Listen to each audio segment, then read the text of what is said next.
Thank you, Chief. Good afternoon.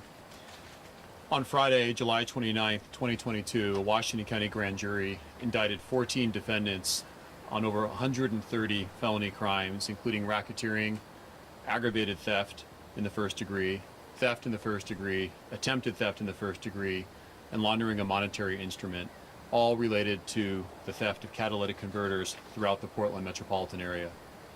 These indictments are the result of an extensive investigation involving the Beaverton Police Department, the Oregon Department of Justice, and the Washington County DA's office. And I'd like to also thank the Washington County Sheriff's Office, the Tigard Police Department, and the Clackamas County Sheriff's Office for their assistance.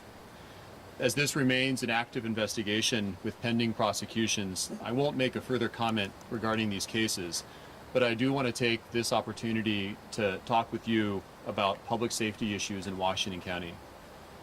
As the Washington County District Attorney, I work collaboratively with a team of city and county public safety leaders who prioritize safety in this community. Our residents rightfully deserve and expect to live in safety without fear of crime.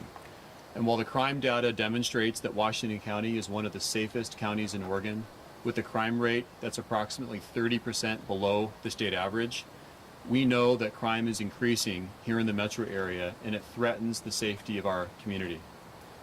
Safety means both being safe and feeling safe. It means being able to live, work, and raise your family without fear of crime. It means feeling safe when you walk down the street, knowing your kids will be safe when you drop them off at school, and believing that when you park your car, it will be there when you get back with its catalytic converter. Quality of life crimes have a direct impact on the livability in our community. They often disproportionately and negatively impact the financially vulnerable and the historically marginalized as they strain resources of both small businesses and families alike. We have seen what happens when public safety systems do not prioritize the prosecution of quality of life crimes. And in Washington County, we reject that approach. The Washington County DA's office is committed to working with all of our county and city public safety leaders, police department, sheriff's office, to ensure that our community remains safe. Thank you. I'd like to now introduce Phil Kearney from the Oregon Department of Justice to say a few words.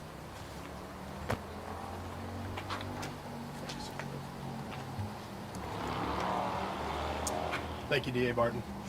I'm Philip Kearney. I'm an Assistant Special Agent in charge with the Oregon Department of Justice, the Criminal Justice Division. And on behalf of Attorney General Rosenblum and the Criminal Justice Division of the Oregon Department of Justice, we would like to thank the Beaverton Police Department for inviting DOJ to participate in this important and timely investigation. The Criminal Justice Division at DOJ provides investigative, trial, training, and legal advice to support Oregon's law enforcement agencies and district attorneys' offices. We are here to support all law enforcement or DAs who need our assistance, and when we were asked to join this particular investigation, we did not hesitate to lend our knowledge, expertise, and assistance. We're extremely proud to have assisted the investigative efforts and accomplishments of this multi-agency team that dismantled this large theft and money laundering organization. Countless numbers of victims were financially harmed as a result of the catalytic converters thefts that occurred here in the Portland metro area. The special agents of our Criminal Justice Division provided specific and specialized skills, expertise, and knowledge that assisted this investigation and supported the already tremendous efforts of the Beaverton Police Department and local law enforcement counterparts. Thank you.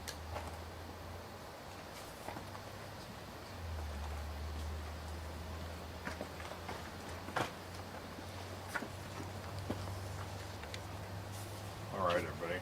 I'm going to take some questions. So I guess we'll just work our way left to right, if that's okay with everybody else. All right, so court papers say 16 people involved, there are 14 indicted, but only 9 have gone before a judge. What's going on with the other folks? Yeah, I understand. So like District Attorney Barton said, this is an open investigation. There are people that we have not captured yet. And so I have to allow the criminal justice process to take effect. We have to still seek out some of the defendants. Is there any way of knowing how many of these catalytic converters were there for? No, that's the troubling thing about catalytic converters, right? There's no way to track them. So, you see this folks lay underneath the vehicle and they can be in and out in 30 seconds to 2 minutes, like a NASCAR pit crew, right? And then once it's out from that vehicle, we don't have a way to track it. All right, so I guess most are no longer behind bars. What's being done to make sure they don't flee?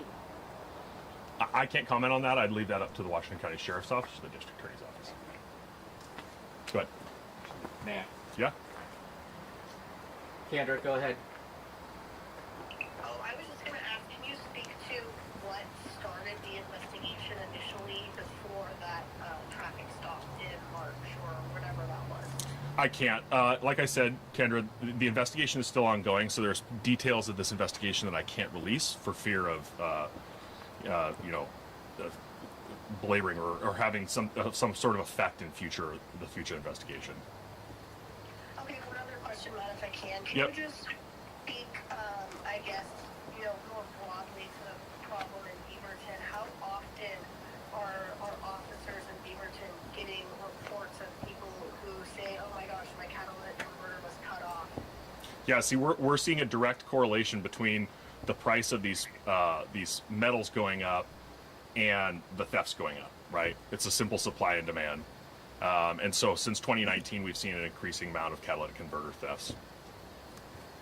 Can you talk about the scope of this? If this is, you're talking 44,000 catalytic converters, in terms of the overall theft in Oregon, say, I mean, is this half of it? How big a dent? A significant percentage of them have come from Oregon. I can't tell you exactly what percentage, because this organization was pulling catalytic converters from other parts of the country as well. And as I already mentioned, there's no way for us to tell where this catalytic converter came from. Once it comes off of your vehicle, we don't know, right? So there's no way to really say, well, how big a dent this puts in what is being stolen. Should people see some relief? I think that our investigators are confident that's going to put a significant dent in the Portland metropolitan area catalytic converter thefts. Go ahead. Do you know? Was there any indication in the investigation where defendants are shipping these converters? Because, you need a metal recycler Yep. or a refinery to get the money out of it. Our investigation showed that they're going to the East Coast, and that's all I can say. They were leaving the U.S. though. Do you know what was happening after they left the U.S.? I cannot comment on that. Do you know the other defendants, where they're from? Again, so yes, we have the names of other defendants. I'm not going to be releasing any of those at this time, pending the further investigation and criminal justice But process. as far as the cities, is it around here? Yes, there are both local and not local defendants. I mean, Beaverton, Tiger, Yes. Aloha, Wallet. There are more defendants from the Portland metro area, and there are defendants from outside the Portland metro area. Approximately how many converters are we looking at here between box, what you've got stacked, and what? I think close to 1,000. Yeah. So if this represents a year and a half's worth of them? No. This is only a small portion of the catalytic not converters in this the case. overall investigation covered over the last year and a half. Is that accurate? Well, it was fall of 2021. Okay. Yeah. What month? I'm not going to articulate what month. Can you say how long they've been operating prior to fall of 2021? We are aware of when we believe they began operation, but I'm not going to get into that as far as the investigation goes. Are these pulled from last week from where the search warrants? Yes. Is there a popular one? I mean, I hear the Toyota Priuses are pretty. Yeah, so vehicles that are eco-friendly by nature have better catalytic converters in order to process out the pollutants. That and larger vehicles, larger gas vehicles, not diesel vehicles, larger gas vehicles. The chief mentioned, people's patience with the investigation, so you can get from the top down and really do the whole deal. Mm-hmm. But was that a consideration as you're investigating, saying, it's been 6 months, that's good enough, we can stop this now? How does that work? That was absolutely a priority. So, I've mentioned a few times that the investigation is ongoing. I know that investigators are constantly weighing risk reward, and I think that they had reached a point in their investigation where they're confident that they could take off a portion of the organization and allow the rest of the investigation to go throughout the country. Can you speak to how in-depth the investigation was in terms of maybe surveillance, were there wiretaps or anything like that? All I can tell you is that there were thousands of man-hours put into this by the Beaverton Police Department and area police agencies, but no, I can't comment on investigative techniques. Can you say how many people were on the investigative team? Dozens. Dozens. Okay. And then, can you share anything about the Lake Oswego house, was this property of one of the defendants, or just where they were hanging out? Yeah, Brennan Patrick Doyle was at the Lake Oswego house. They were renting a summer lake house. I think it's important to note that the defendants in this case were living a nice life. And they were doing so because they were stealing catalytic converters from people or receiving stolen catalytic converters. What happens with them now? Because we talked to neighbors who said there were, the beautiful boats, vehicles outside of his house, and they thought maybe he was just 32-year-old bachelor with making a good living. What happened? Like, how much money does he have now, and Helbush, and what happens with that, and all of the stuff that they bought with this money? Yeah, great questions. So some of that stuff we will look at seizing, or there's a potential for us to seize, or the government to seize rather. And then other of it, we have to make sure that it's tied to their criminal enterprise. Our police department and no law enforcement agency is just about taking people's assets unless we can prove that they were involved in some sort of, criminal activity. Speaking of proving, how do you go about proving that these people stole it and aren't just in possession? Because it's not kind of part of the problem. Yeah, and I think you're asking me to get into investigative techniques, and I understand what you're asking. I understand why you're asking it, but I can't get into it. When these items are done being evidence, what happens to them? Great question. That's still up in the air. I think that our investigators are working with federal law enforcement officials to see how we can make sure that the money that comes from these catalytic converters is somehow returned to our community. Because like we've already talked about, there's no serial numbers. We can't work through them and give them back to the people that they were stolen from. And even if it was, it would be a fraction of the value, right? Potentially. I don't know the answer to that. Yeah. Why was Beaverton the head of this investigation that spanned throughout Portland and the suburbs? Yeah.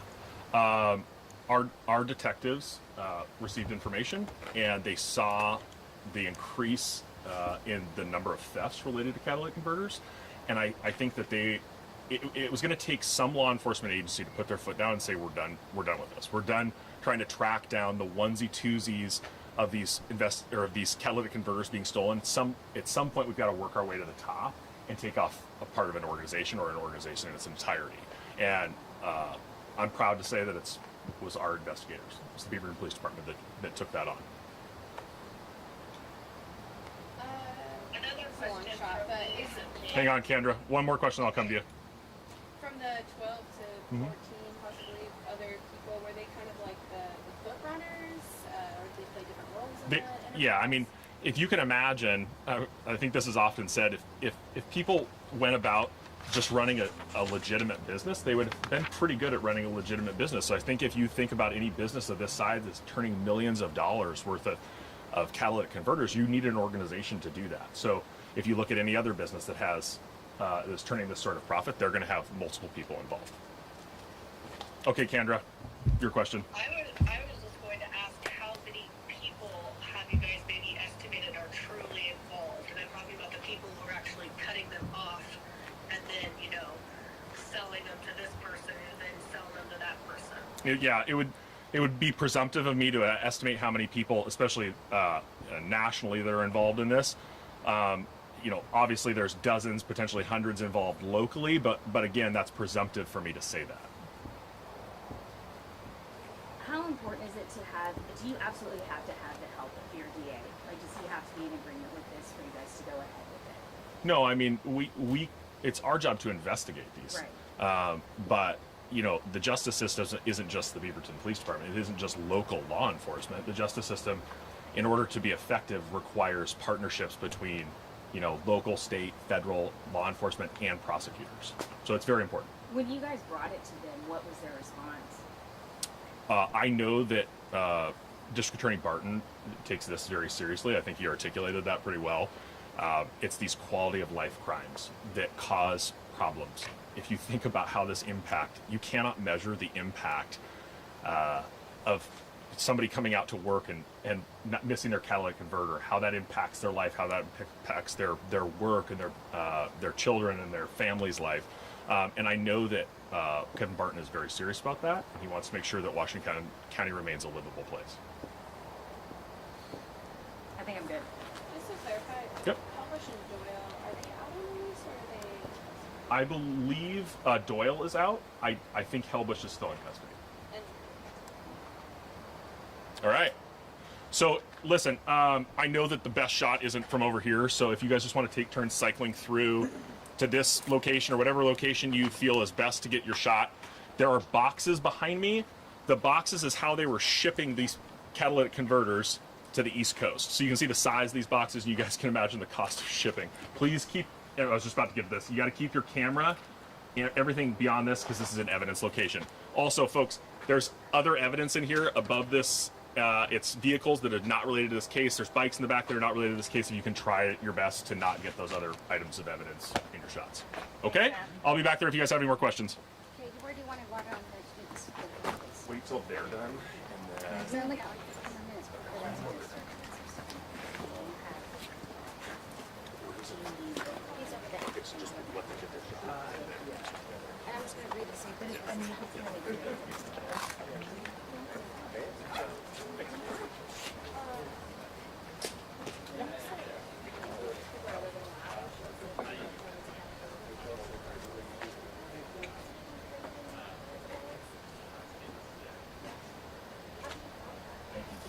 Is that age before beauty, Scott?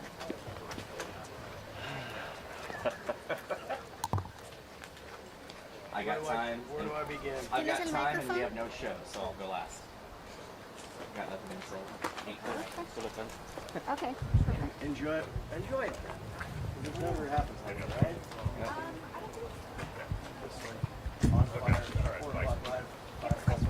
Yep. I feel it. Best ever.